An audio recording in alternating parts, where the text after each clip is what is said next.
Let's check out Summrs now. I don't know if Summrs is ever in a good mood. Like he has a soft side. He's like a little soft serve ice cream cone. He's got like the hard, tough version of Summrs that's usually there. You can see it. It's the cone, right? Although if you bite into it, it cracks and there's a little soft ice cream on the inside. And that's when he gets a little bit sensitive about his music when like Fantano comes after him saying that it was a garbage album. Even though, again, I'm defending Summrs here. I thought it was a solid project.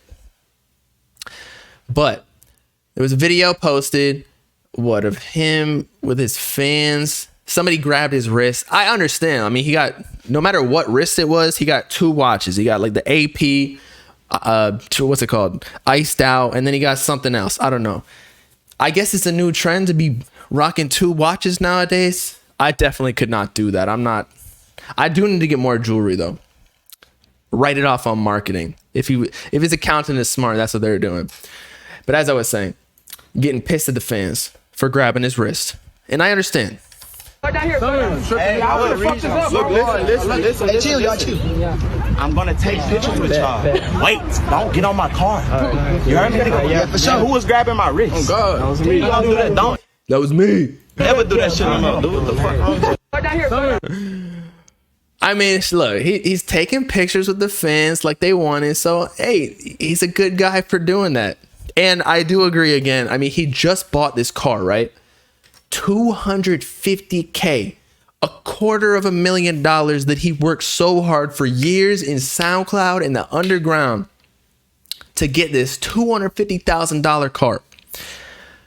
And people are stepping on it and whatnot and leaning on it, being like, yo, this is Summrs' car. Let me take a selfie. Yo, I'm going to stick my dick in the exhaust pipe. Yo, I'm fucking Summrs' car real quick. I'd be pissed too. I'd be like, get the off my car, bro. Especially if it dents. It's a Maybach. Maybach music. And also, I mean, I'm not like that level of clout. Like when you're a rapper, I feel like the fans do be like stepping outside of the normal scope of regular activity, you know, like people start fanning out, understandably, like that's their favorite rapper. They're more rare. So when they do see them, listen, oh shit, let me, I gotta touch his car.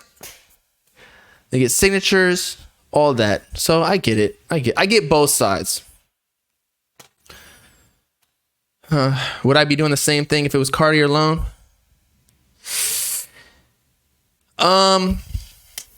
Man, I'm not trying to be that guy, but like Cardi does know who I am. So I've talked to Lone too, so like, no. I don't know. Like, I'm not the type of guy to do that either. Like, I don't like to make people feel uncomfortable. And also, you got to act like you've been there before.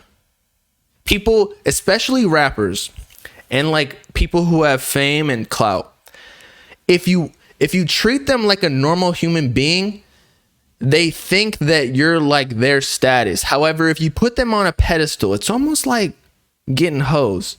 If you put them on a pedestal, like you're essentially assuming that you're lower status than them.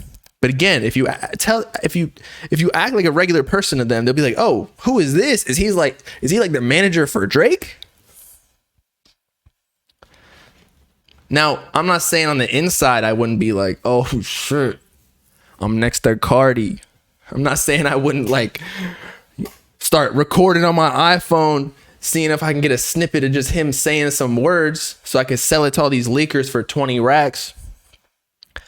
But on the outside, I would be composed. Be like, wait, who are you?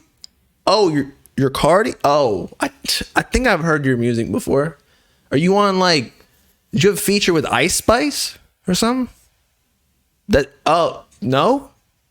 Oh, shit. Well, you know, I'm gonna check out your music later. You got a hard drive or something? You got like a SoundCloud link I can check out?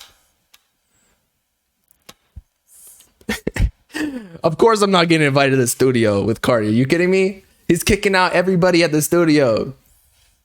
He probably kicking out his own engineers and producers for leaking their music, or not even that. Even if they're not leaking their own music, their phones or everything are tapped by the leakers. So he's probably kicking people out, except for the people he knows. He bought the people's phones. He's like, okay, I know these are secure because I had my man Timothy, lock these phones up with extra security protocol. Because his leaks are worth a lot of money. I'm getting kicked out of the studio. Look, man, that was definitely a funny occurrence. I don't know why Trippy got mad. Again, I was invited to do that, although he was not informed that I was coming to the studio to live stream in there, and he was trying to record music, so I get it. But like, I thought that he knew. So it was technically Tana and his manager's fault. I don't blame them though, because then eventually I'm cool with Trippy now, and then he invited me in the studio like regularly just to go listen to Mansion music prior to everybody and some of the songs from Love Letter to You 5. So like, even though the relationship kind of started off a little bit rocky, eventually it came around. And that happens to me, I wouldn't say a lot, but like, I'm not a loser like a lot of people probably think.